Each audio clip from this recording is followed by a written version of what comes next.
শুভ সকাল প্রিয় শিক্ষার্থী বন্ধুরা, সবাইকে স্বাগতম আমার অনলাইন ক্লাসে। আমি সুব্রত। তোমরা জৈবযৌগের ফেনলের বিক্রিয়া শনাক্তকরণ প্রস্তুতি পর্যন্ত শেষ করেছো, মানে আমি শেষ করেছি। তোমাদের বাসায় পড়ার জন্য বারবার বলতেছি। আমাদের লাস্টের দিকে একটু দ্রুত যেতে হয়েছে, কিছু করার ছিল না, কারণ আমরা প্রথমে অনেক সময় নিয়েছি তোমাদের পড়ানোর জন্য। বেসিকটা ঠিক করার জন্য অনেক সময় নিয়েছি, বাট এখন আমাদের রিয়েকশন মেকানিজম খুব দ্রুত শেষ করতে হবে, যাতে তোমাদের সিলেবাসটা শেষ হয়। আজকে আমরা শুরু করব নাইট্রোগ্লিসারিন, প্যারাসিটামল, ডেটল এগুলো সম্পর্কে একটু কথা শুরু করব। প্রথম হলো নাইট্রোগ্লিসারিন। তোমরা সবাই গ্লিসারিনের সংকেত জানো, CH2OH, CHOH, CH2OH। এটা হলো গ্লিসারিন। ওকে, এই গ্লিসারিনের সাথে যদি আমি নাইট্রিক অ্যাসিডের রিয়েকশন করাই, HNO3 গাঢ় সালফিউরিক অ্যাসিডের উপস্থিতিতে, তাহলে এই হাইড্রোজেনগুলো এখান থেকে একটা OH নিয়ে পানি তৈরি করবে। তাহলে এখানে আমরা 3 অণু দিতে হবে। যে যৌগটা তৈরি হবে সেটাকেই বলবো আমরা নাইট্রোগ্লিসারিন।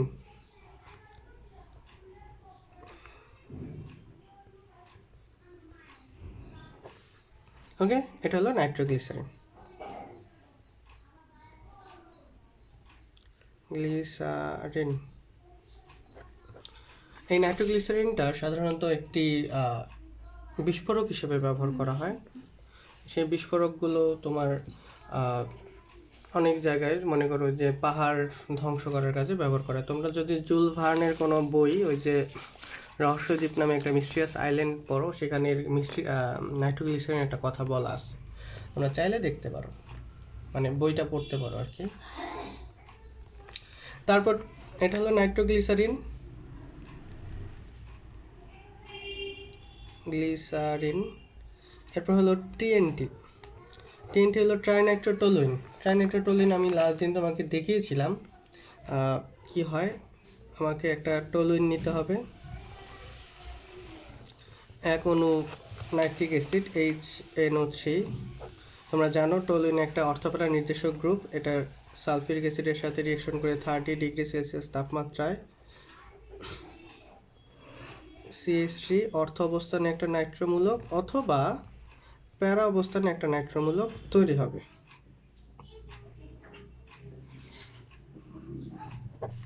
এটা তৈরি হবে। ওকে, আমি যদি এর সাথে আবার নাইট্রিক অ্যাসিড এর বিক্রিয়া করাই, প্লাস নাইট্রিক অ্যাসিড আর সালফিউরিক অ্যাসিডের উপস্থিতিতে, এখানে অবশ্যই টেম্পারেচারটা একটু বেড়ে যাবে। এখানে 30 ডিগ্রি ছিল, এখানে টেম্পারেচারটা 60 ডিগ্রি। তাহলে বাকি যে অংশটা আছে সেই অংশটার মধ্যে, বাকি অংশটা বলতে অর্থ অবস্থানে যদি থাকে তাহলে প্যারা অবস্থানে হবে, আর প্যারা অবস্থানে থাকলে অর্থ অবস্থানে হবে। এই যৌগটা তৈরি হবে। এখন একে যদি আবার নাইট্রিক অ্যাসিডের সাথে সালফিউরিক অ্যাসিড দিয়ে বিক্রিয়া করাই, এখানে টেম্পারেচার 110 ডিগ্রি বা 100 থেকে 110 ডিগ্রি সেলসিয়াস, তাহলে একদম যে অর্থ অবস্থান বাকি যেটা আছে সেখানেও নাইট্রোমূলকটা প্রবেশ করবে।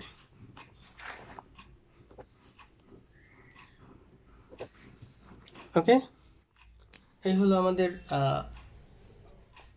নাইট্রো ট্রাইনাইট্রোটোলুইন।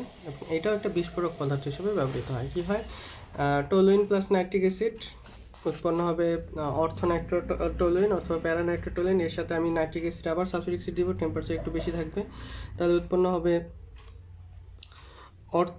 মানে 2,4 ডাইনাইট্রোটোলুইন, আর এখানে 2,4,6 ট্রাইনাইট্রোটোলুইন। এটাই হল বিস্ফোরক হিসেবে ব্যবহৃত হয়। এরপর আমাদের দরকার হলো প্যারাসিটামল। এই প্যারাসিটামলটা তোমরা সবাই বাসায় ইউজ করো। আমাদের জ্বর, তারপর মাথা ব্যথা এই কাজে ব্যবহার করা হয়। আমরা দেখি কিভাবে প্যারাসিটামল ব্যবহার করা হয়। আমরা একটা ফেনল নিব,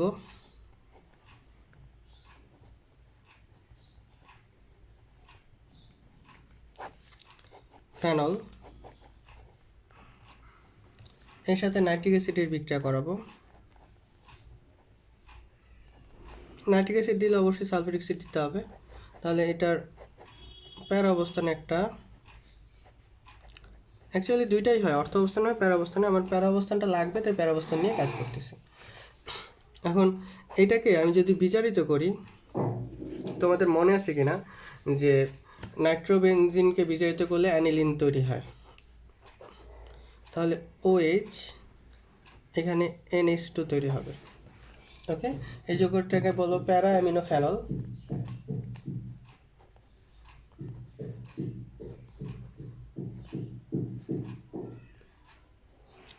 এটা প্যারা নাইট্রোটোলেন।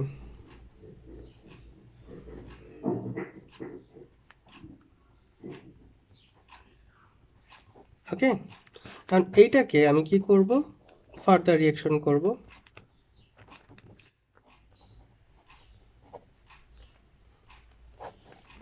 ইথনল ক্লোরেশন CH3COCl এর সাথে যখন রিয়াকশন করবো, এখান থেকে একটা H এই ক্লোরিনের সাথে যুক্ত হয়ে কি তৈরি করবে, HCl তৈরি করবে। বাকি যে অংশটা থাকবে সেটাকেই আমরা বলবো প্যারাসিটামল, NHCOCH3। এটাই হলো আমাদের প্যারাসিটামল। একে বলে 4-হাইড্রোক্সি অ্যাসিটিনিলাইট, যার আরেকটা নাম হলো প্যারাসিটামল।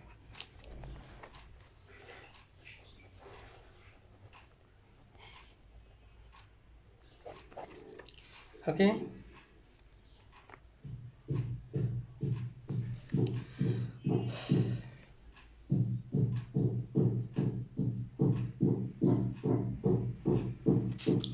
এই পর্যন্ত একটু বুঝি, এটা খুব গুরুত্বপূর্ণ একটা রিয়েকশন। প্রথমে ফেনল একটা নাইট্রিকের সাথে রিয়েকশন করে প্যারানাইট্রোফেনল তৈরি করবো, প্যারানাইট্রোফেনলকে বিজারিত করবো, বিজারিত করার জন্য টিন আর HCl দেওয়া হয়, দিলে এটা ব্র্যাকেট দিলাম। তাহলে এটা কি হবে, প্যারা অ্যামিনোফেনল উৎপন্ন হবে। একে তারপর আমরা এথানল ক্লোরের সাথে রিয়েকশন করাবো, রিয়েকশন করে এটা তৈরি হবে। এটা আবার ভাইবো না প্রভাবক, এটা প্রভাবক না, এটা সরাসরি বিক্রিয়া করবে। হ্যাঁ, ওকে, তাহলে এর পরের যে যৌগটা, এটা তোমাদের SW দিয়ে দিই, এটা একটু বাসায় করবা, আমাকে করে দেখাবা। ডেটল, ডেটল প্রস্তুতি। আমি ডেটলের সংকেতটা লিখে দিই। এটা হলো 4-chloro-3,5-ডাইমিথাইল ফেনল, 4-chloro-3,5-ডাইমিথাইল ফেনল। তার মানে সংকেতটা হবে, আমার একটা ফেনল থাকবে, OH থাকবে, 3-5, তার মানে 3-5, এটা হলো 2, তাহলে এটা হবে কি 4, তো এখানে ক্লোরো হবে, CH3 হবে, CH3 হবে। এটা হলো ডেটলের সংকেত। এটা একটা জীবাণুনাশক হিসেবে ব্যবহার করা হয়। রিঅ্যাকশনটা দেখাই দিব, দেখাই দিব। আমার নিতে হবে diazonium, benzene diazonium chloride, N2Cl। এই N2Cl এর সাথে পানি দিলে কি হয়, ফেনল হয়। কিন্তু এর সাথে তোমরা জানো যে ম্যাটা অবস্থানে আমাকে মিথাইলমূলক যোগ করতে হবে। তো ম্যাটা অবস্থানে যোগ করার জন্য এমন একটা যৌগ নিতে হবে যেটা ম্যাটা নির্দেশক। তাহলে এটার সাথে আমি CH3Cl যদি নেই, তাহলে উৎপন্ন হবে কি, সবাই এটা বুঝতে পারো যে ডাইজোনিয়াম ক্লোরাইড এখানে ম্যাটা নির্দেশক যেহেতু, তাই এই জায়গাগুলোর মধ্যে এসে মিথাইলমূলকগুলো বসে পড়বে। ওকে, তারপর আর কি, তারপর আমরা এটাকে পানি দিব। আমি তোমাদের শিখিয়েছিলাম যে বেনজিন ডাইজোনিয়াম ক্লোরাইডে পানি দিলে সরাসরি ফেনল তৈরি হয়। তাহলে এখান থেকে ফেনলের একটা যৌগ তৈরি হবে।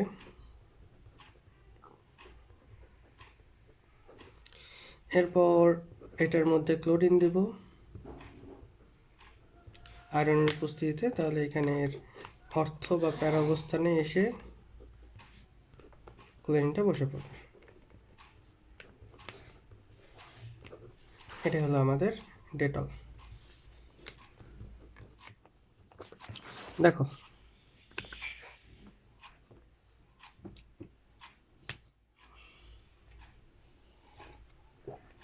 এখন যেটা শিখবো সেটা হলো অ্যাসপিরিন প্রস্তুতি। অ্যাসপিরিন প্রস্তুতিতে কি হয়, ফেনলের সাথে কার্বন ডাইঅক্সাইডের রিঅ্যাকশন করতে হয় পটাশিয়াম হাইড্রোক্সাইডের উপস্থিতি কিছুটা অ্যাসিডিক মিডিয়াতে।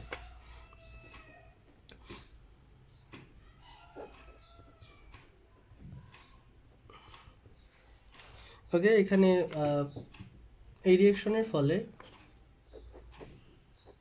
2 হাইড্রোক্সি বেঞ্জোইক অ্যাসিড উৎপন্ন হয়।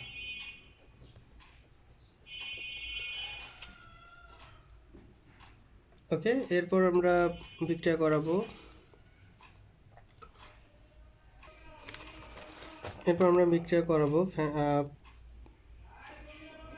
আমরা একটু লিখি CH3COOH এর সাথে CH3COCH3, এটা হলো ইথানোয়িক অ্যানহাইড্রেট, একটি অ্যানহাইড্রেট জাতীয় যৌগের সাথে বিক্রিয়া করাবো সালফিউরিক অ্যাসিডের উপস্থিতিতে কনসেন্ট্রেটেড। তাহলে এই অংশটা এটার সাথে এসে যুক্ত হবে। এইটার সাথে যুক্ত কিভাবে হবে সেটা একটু দেখিয়ে দিই। একটু তাকাও, এই অংশটা এই হাইড্রোজেনটা নিয়ে একটা জৈব অ্যাসিড তৈরি করবে, বাকি অংশটা এখানে এসে যুক্ত হয়ে যাবে OCOCH3।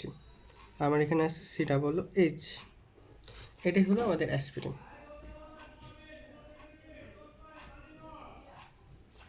কিছুটা মুখস্থ টাইপের বিক্রিয়া, যে ফেনলের সাথে কার্বন ডাইঅক্সাইড দিয়ে এই যৌগটা তৈরি হয় এবং সেই যৌগটা থেকে আমাকে একটা অ্যানহাইড্রেট জাতীয় যৌগের বিক্রিয়া এটা তৈরি হয়, এখানে সাথে ইথানোয়িক অ্যাসিড তৈরি হয়। আর এটা হলো আমাদের অ্যাসপিরিন। অ্যাসপিরিনটা আমাদের মাথা ব্যথার ওষুধ হিসেবে ব্যবহৃত হয়। এরপর আমরা পলিমারকরণ বিক্রিয়া চলে যাই। পলিমারকরণ বিক্রিয়া তোমরা সবাই নাম শুনেছ, বিভিন্ন ধরনের পলিমার তৈরি হয়। যেমন আমরা যদি ইথিন থেকে ইথিনের পলিমারকরণ, ইথিনের পলিমার পলিথিন কী হবে, CH2 ডাবল বন্ড CH2, এটা প্রায় 200 ডিগ্রি সেলসিয়াস দরকার হয়, 1000 থেকে 1200 ATM চাপ লাগে, আর প্রভাবক হিসেবে অক্সিজেন দিতে হয়। তাহলে এখান থেকে পলিইথিন তৈরি হয়, CH2CH2। এর দুইটা হাত খালি। এই দুইটা হাত খালি বলতে বোঝায় যে এই হাতের মধ্যে অনেকগুলো ইথিন অণু যুক্ত হয়ে বড় একটা গঠন করবে। আর এটা হলো আমাদের সংযোজন পলিমারকরণ। আমরা এখন যেটা শিখবো সংযোজন পলিমারকরণ। ওকে,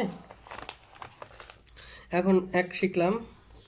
2 PVC তৈরি শিখবো। PVC polyvinyl chloride. Polyvinyl chloride এখন যদি কোশ্চেন করায় পলিভিনাইল ক্লোরাইড, ভিনাইল ক্লোরাইড কি? ভিনাইল ক্লোরাইড মানে হলো সন্নিহিত একটা কার্বনের মধ্যে যে কোনো একটা কার্বনের মধ্যে ক্লোরিন থাকবে। আমরা তৈরি করি, আমার কাছে আছে হলো একটি ইথাইন।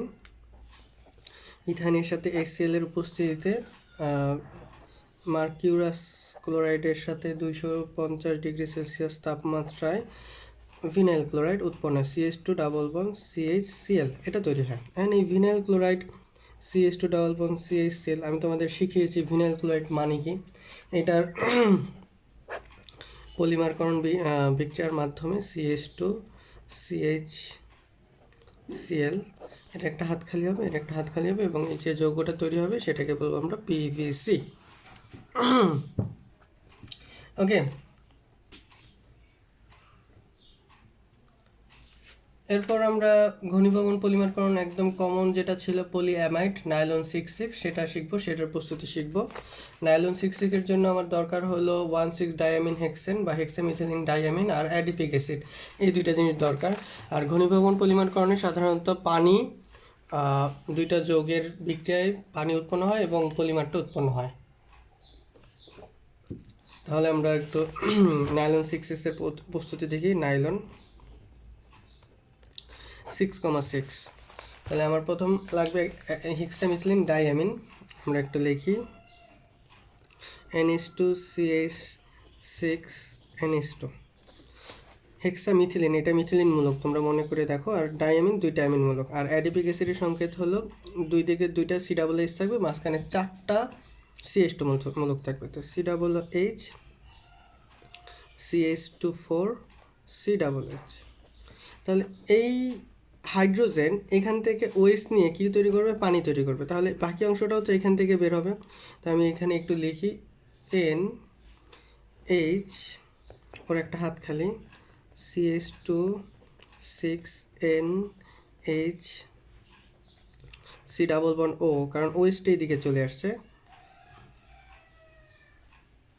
তারপর CH2 4 সি ডাবল বন্ড ও, ওয়েস্ট চলে গেছে, তাহলে এখান থেকে এই যৌগটা তৈরি হয়েছে।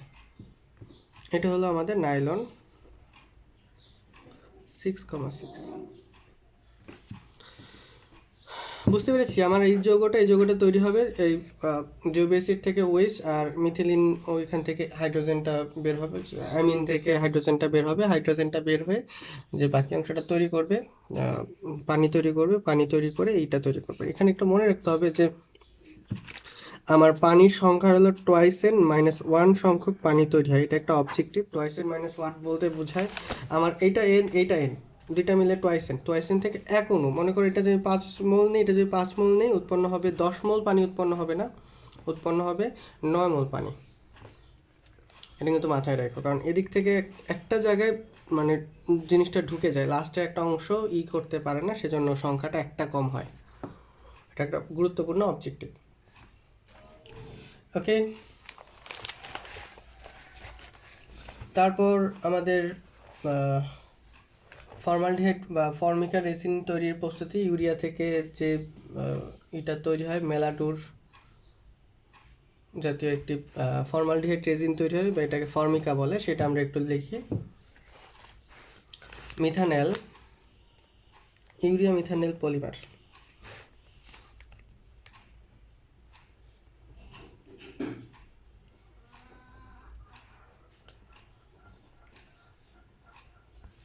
কি হয়, HCHO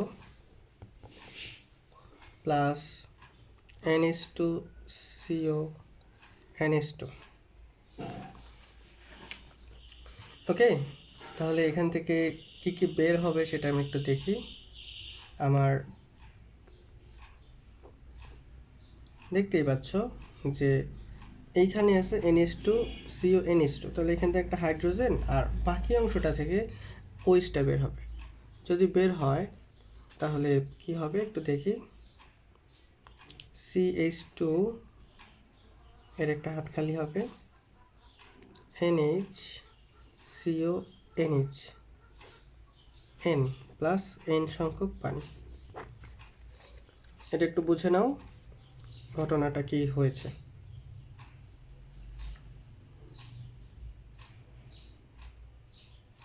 ওকে,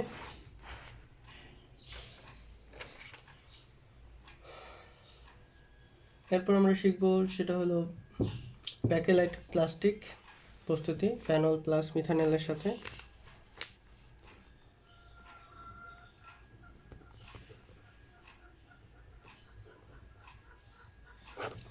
ব্যাকেলাইট প্লাস্টিকটা কীভাবে হয় দেখি। ফেনল নিব প্লাস HCHO, এখান থেকে অ্যাকচুয়ালি CH2 মূলকটা ফেনলের সাথে যুক্ত হবে, অনেকগুলো CH2 মূলক ফেনলের সাথে যুক্ত হবে।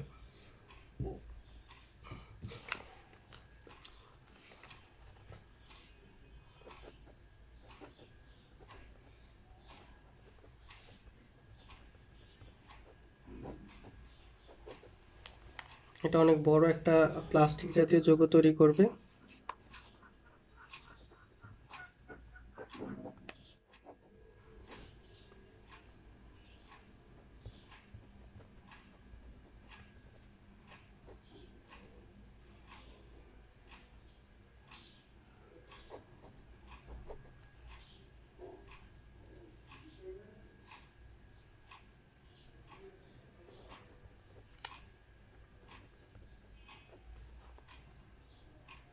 বা এটার সাথে সরাসরি এভাবে যুক্ত অবস্থায় থাকে। এখানে আমি ওয়েজ দিয়ে দিলাম, তাহলে বুঝতে একটু সুবিধা হবে। এর হাতখালি, এর হাতখালি, এর হাতখালি। আমার এইখানে বেনজিনটা একটু উল্টা দিলে ভালো হতো, মানে ওয়েজটা যদি অন্য একটা জায়গায় দিতাম, মানে এইটার সাথে এটার বন্ধন দিয়ে, যেহেতু হয়ে গেছে আর কি করার, এটাই হবে। ওকে, এরপর তোমাদের আমি দুইটা পড়া দিব। একটা হলো glycosidic bond, alpha glycosidic bond, আর বিটা গ্লাইকোসাইটিক বন্ড, এটা পড়া দিব। এটা হলো বায়োলজিতে আছে। আর পেপটাইড বন্ধন, দুইটার আয়ন, আলফা গ্লাইকোসাইড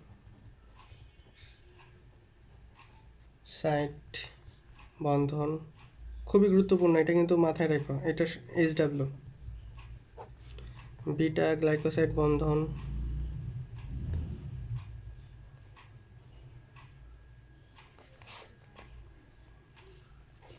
পেপটাইড বন্ধন,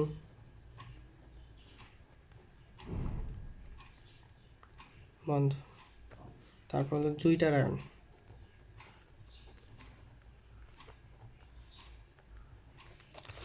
এই টপিকগুলো খুব গুরুত্বপূর্ণ, তোমাদের বাসায় টপিকগুলো একটু পড়ে রাখবা।